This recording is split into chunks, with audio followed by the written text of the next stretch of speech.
Hello, we are Geeks Assembled, and you join us while we're about to discuss a movie from 1973, um, The House in Nightmare Park, starring Frankie Howard, Hugh Burden, and Ray Milland, just to name three there. And it's all about a spooky house, crazy family, inheritance, and as I was looking at the credits, we see that screenplay co-written by Terry Nation, Yeah, produced co-produced by Terry Nation, who me and Susan really know who that is, don't we? yeah, Yeah, yeah. any sci-fi fan will know who Terry Nation is. Um, so we'll go over to Susan. Opening thoughts on The House in Nightmare Park. Have you heard of Frankie Howard? Oh yes. Un- One of my whoobies is in a great piece with him called "And Then Churchill Said to Me" Mm-hmm. with Nicholas Courtney, and so of course I'm aware of Frankie Howard, and I enjoyed this a lot. It's got a lot of little twists and turns and stuff, and it's a bit like Cluedo, kind of in a way. Mm-hmm. It's got a little of that feel. Also, it's the fact that when I saw the credits and it said Terry Nation, I'm like, what? That was too funny. I was like, hello, this is gonna be crazy. Anyway, so that was, yeah, I really liked it. He was a he, Foster was a good actor. He had a lot going for him, and Ray Milland was the straight man to the whole freaking movie. I mean, Ray Milland had to be, he had to play it straight, and he had to play the straight man to everybody. Really, I mean, he had to play it to Reggie and Ernest and even Patel. And there were some folks. There was a lot of folks that came out of the Doctor Who, actor pool too. I mean, like, yeah, I know you guys only have 50 actors over there, but there was a lot of them used. John Bennett and Hugh Burden and stuff. I was just like, I just, whoa, yeah. Uh, what was it? Uh, um, I just enjoyed that. I enjoyed those little nods and stuff, and then the how like Foster's character was ostensibly trying to put one over on this family and Mm. get some money out of them, only to find out that he was really like the one who was there to, you know,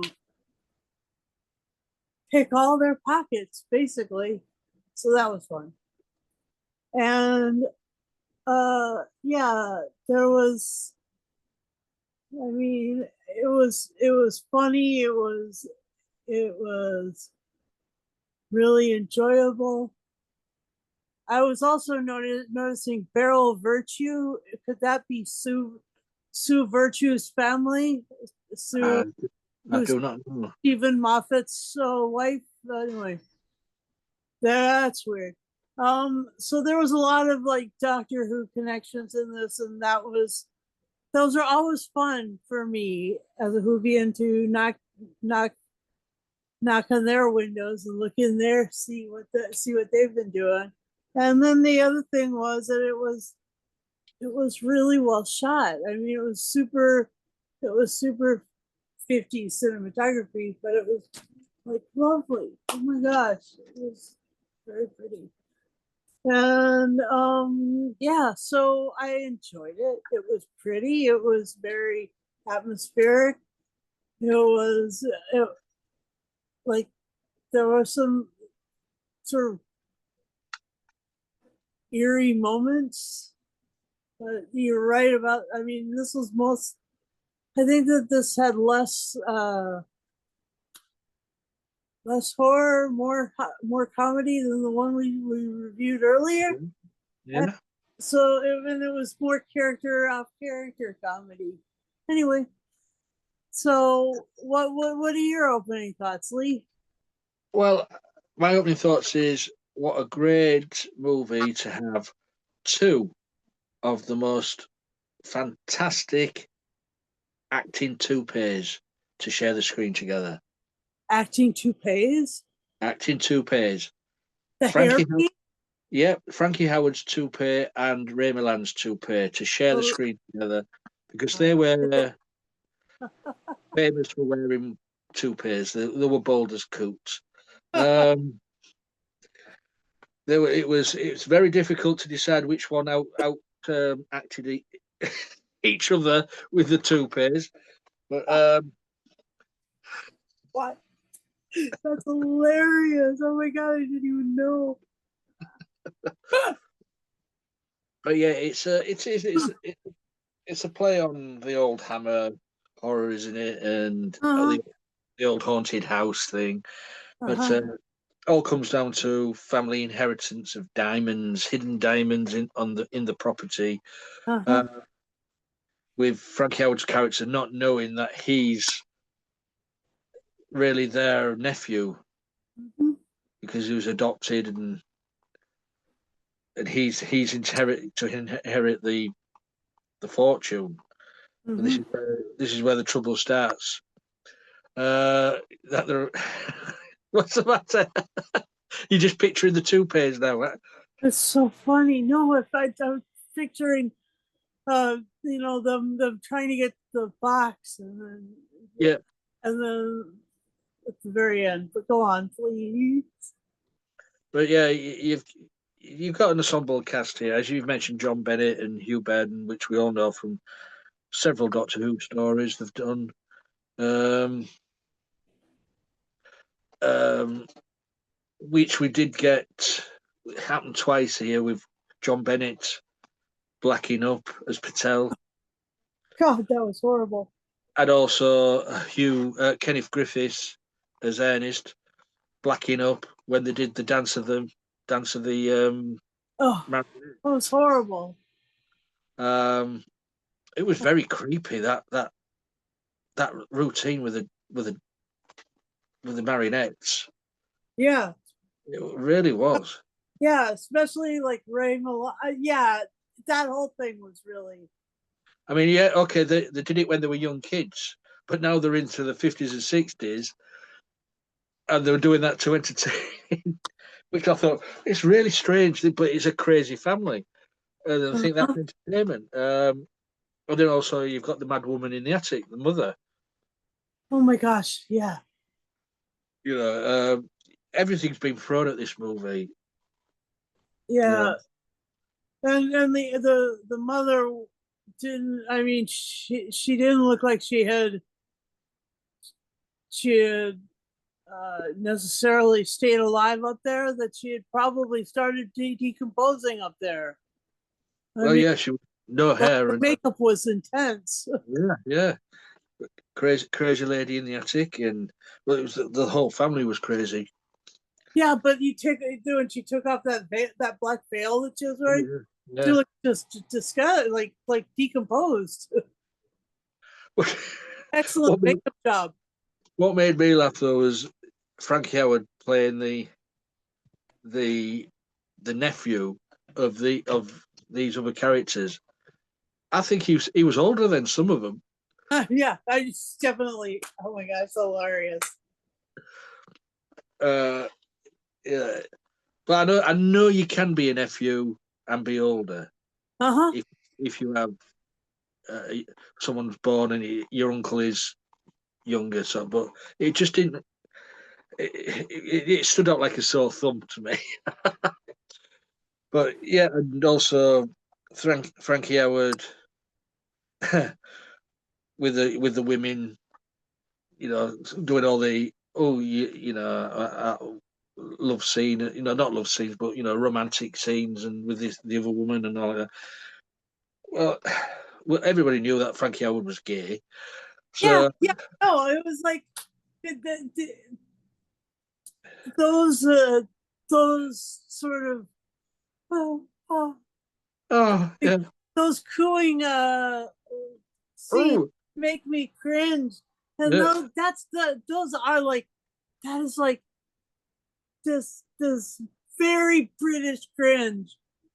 Is that these very absolutely authentically gay men and playing these authentically gay characters, uh, trying to woo women. That's just so cringe, so funny cringe. well, it's like with Frankie Howard.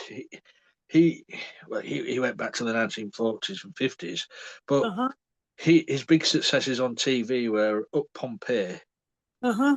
where he played a Roman slave, but it was a comedy, and it was all these women in boobs, and it was always looking sad looks and all like that, and and I thought, and then he had success with the movies of Up Pompeii, Up the Chastity Belt, and it was a sort of carry on sort of. Yeah, it was. I mean, Frankie Howard did appear in a couple of Carry On movies as well. Yeah, he did. So like there was but even so, the Carry On movies were always had characters that were, that were obviously queer, but trying to be With the women. trying to get, yeah, that's right. That's the kind of British cringe that I was talking about. It is very British Yeah. because in the U.S. like that that isn't sort of because of the cultural silliness here. That kind of humor doesn't that people don't do that, and that's stupid that they don't because it's funny as hell. Yeah. And Uh, that's why that's why it's so good that to be able to at length review these things. It's just so great.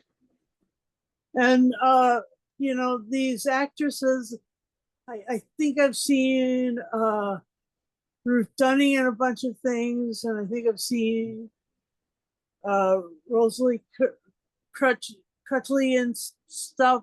These faces are and oh Ernest. yeah, yeah. When I was watching this, I was thinking I've seen her in something else, but I just can't think what it was. As you say, we've only got about 50 actors in the UK. So, Uh-huh. but Oh any yeah, more? that's right. She was in Rosalie Crutchley.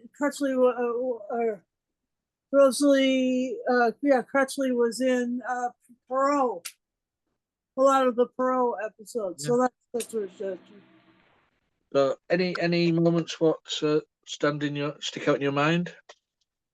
Oh my gosh, the trying to find that box where the diamonds were, and Yeah. then they unwrap the diamonds, unwrap the box, and throw the wrapping away, only to find out that the instructions for finding the diamonds were on that wrapping, having thrown it not just away but into the fire. So yeah, and then at the end, that means that that meant that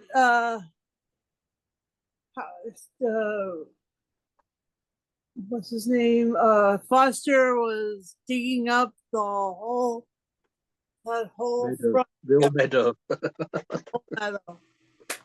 I, Yeah.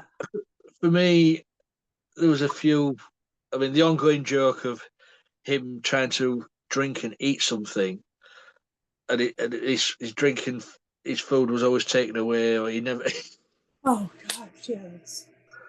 was, for the first half of the movie, and then the way everybody he thinks he's a great dialect actor who reads out these classic Dickens and all that, and he's overacting, doing this, doing that. His audience Uh-huh. are just not interested. I mean, But the funny thing was the overacting that he was doing made this movie mm, quite engaging. Actually, I mean, I was up for this one the whole. No matter how tired I was in life, I was I enjoyed every moment of this one. It was like his. I mean, Howard gave Shatner. Shatner gives Howard. You know, that overacting thing is real, and you get it not only in this, but you get it in up the up Pompeii, and you get it.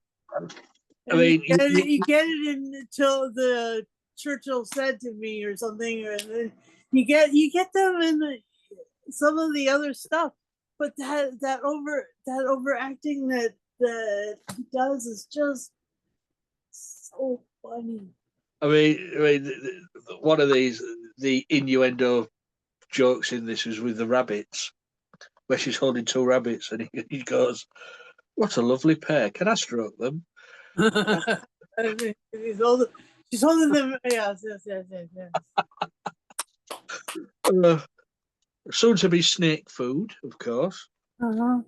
I don't know if I could have worked with all those snakes. All those snakes, those. They had nice like cage glass cases, aquarium, but I mean, as soon as aquarium. yeah, as soon as the family find out that he is a long lost nephew and to inherit the fortune, that's when the family starts showing the craziness by, "Oh, we're going to kill them. We're going to kill him. We're going Yeah, and set the snakes free. yeah, Um, pretend to be a dentist." And uh-huh. does he know you're only a vet? And, Oh my god. yeah, it was a fun movie. It's from 1973, so it does have that feel of the, as you say, Carry On Screaming and the old Hammer horror campness of it. Yeah, But, I enjoyed it. Anything yeah. else? Anything else, Susan? Well, yeah. I don't know if it was well liked by the critics or anything, but I don't really give a shit because it's just beautifully funny to me. And I don't know how it did in terms of money, but I know that it was a period piece, kind Yeah, of, because it was made in the early 70s, and it was supposed to be from, like, I guess the same era as Downton Abbey, that beginning before World War I type deal, right? yeah. I'm just looking at some of the critics. Um, it was mainly positive reviews. Oh, good. Um, Halliwell said, "Standard creepy house comedy thriller, well enough done. That it would have been better with Bob Hope." Oh, no, I don't think so. That'd I think be for the American audience, I guess. great. Uh, Yeah. And but yeah, what the setting as well, the house, yeah. just because it was one sort of set with rooms off, stairs up, um, Victorian, Mhm. Victorian stuff. Love it. It's just like a haunted house, ghost light, Mhm. a sort of house. Yeah. Yeah, I enjoyed it. And Frankie, Terry Nation wrote it. I mean, like like some Co- of the stuff that he wrote is so amazing. Like he wrote all those things for the beginning of MacGyver episodes, all those like cold opens for MacGyver's yeah. stuff, and then he writes this horror comedy, and then he writes these serious Dalek stories. I mean, he's surprising on so many different levels. I mean, he co-wrote it with Clive Exton, of course. We have to give Clive Exton a mention. First writer Yeah, credit, yeah. but you know that I am surprised anytime that I see him credited for something that I enjoyed so much. Mm.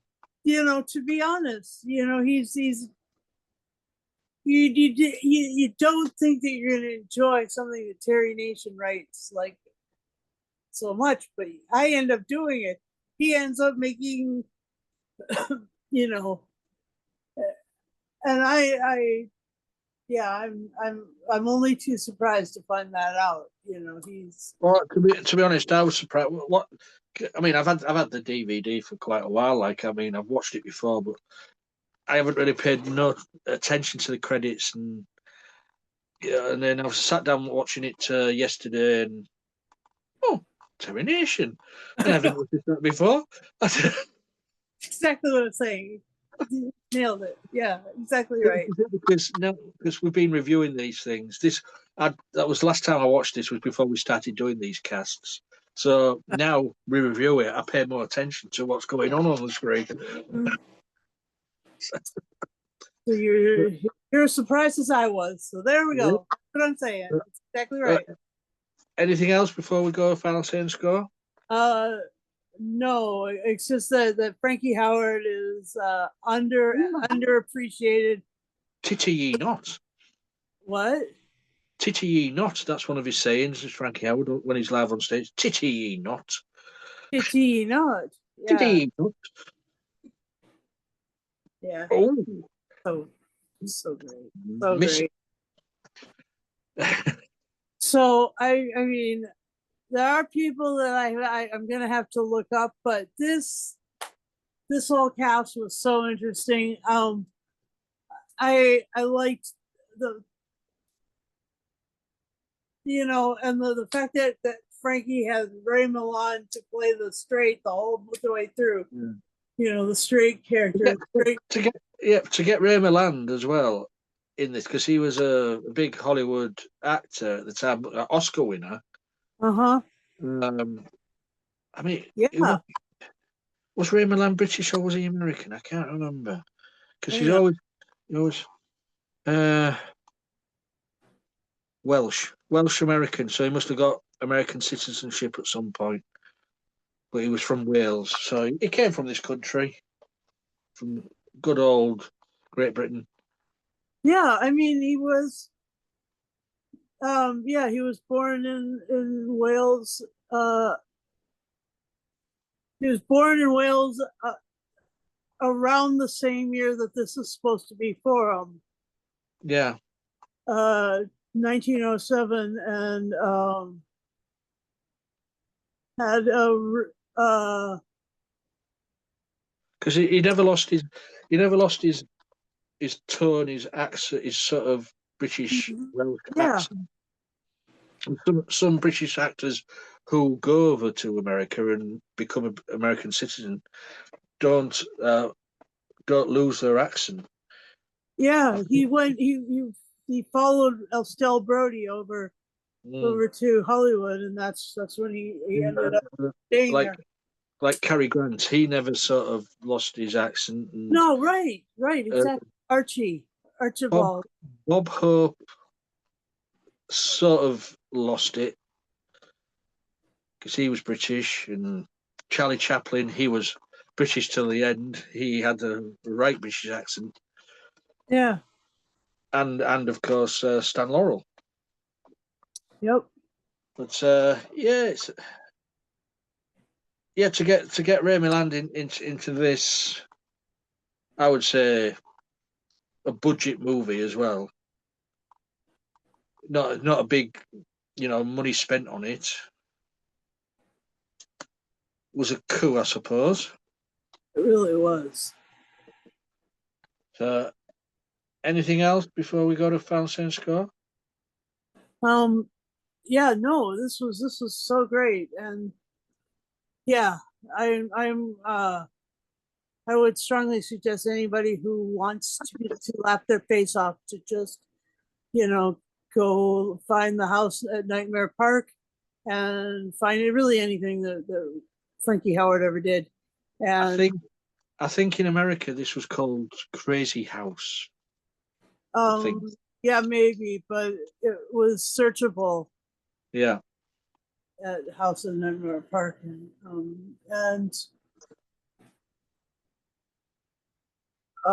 yeah, so that's it. So my final say and score is I will give this uh,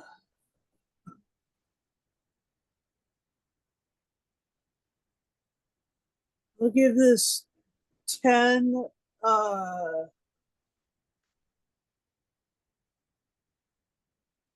I'll give this 10 holes in the meadow out of 10 and say, where are those diamonds? Mm. For me, I'm going to give this 9.5 because I think it could have done with a bit more horror, just Oh, yeah. a little bit more horror. So yeah, 9.5 acting 2Ps out of 10. It's all right. I'm not going to get done. I'm not liable or anything because they're both dead. Um, so, but yeah, it's a good movie. It is what it is. It's Frankie Howard acting his socks off, looking at the screen, um, in a horror thriller comedy, whatever you want to call it. I fully recommend it. Susan does as well. Yeah. So that's our review of House in Nightmare Park. Have you Yeah. seen it, guys? Have you seen it? Let us know. Leave a comment below on the video. Surprisingly, IMDb only gives it 5.5 out of 10. And I mean, I just can't even figure out what the hell that was for. I mean, that to me doesn't make any sense at all. Nah. It's Well, who the hell was 5.7 out of 10? I mean, really? Come on, people, get with the program. But yeah, if you've seen it, guys, leave a comment below on this video. You'll find this video all over the social media. I share it about. And the same as if you want to join us, leave a message on the videos, any videos, what we're up there, and we'll get round to replying if you want to be on. You just have to be 18, of course, and over. Have a camera and microphone on the device you use. And finally, just subscribing to the YouTube channel helps us as well, and also hitting that subscribe button, the bell notification, you'll get notified every time we put up a video. Yeah. So, it doesn't matter if you don't like our videos, give us a thumbs down. We don't, we can take criticism, can't we, Susan? Absolutely. We're thick-skinned. It makes sense that you give us a thumbs down and then you vote up, House on Park. You'd give them 10 points out of 10 or 9.5 points out of 10. But you'd give us we don't mind if you give us -50 or whatever. We don't care. We know we're not the best podcast on YouTube, but we are certainly one of the longest lasting ones, and we have quite an accomplished viewership too. There are folks that watch us that are that are pretty amazing, actually, breathtaking as it may seem. Yeah, as far as I remember, is it 9 years now? Geeks Assembled. Yeah, Yeah, 9 years and counting. long time. Yes, we are, and we do count. So Yeah. So yeah, that's it then for this podcast. You call it a podcast, I call it a vidcast. It's the same thing, isn't it? it is. It is. Um, so until next time, guys, because we don't know what we're going to be doing next week until we've decided after we've finished this video. So until next time, please be safe. Look out for them snakes in the grass. Bye for now.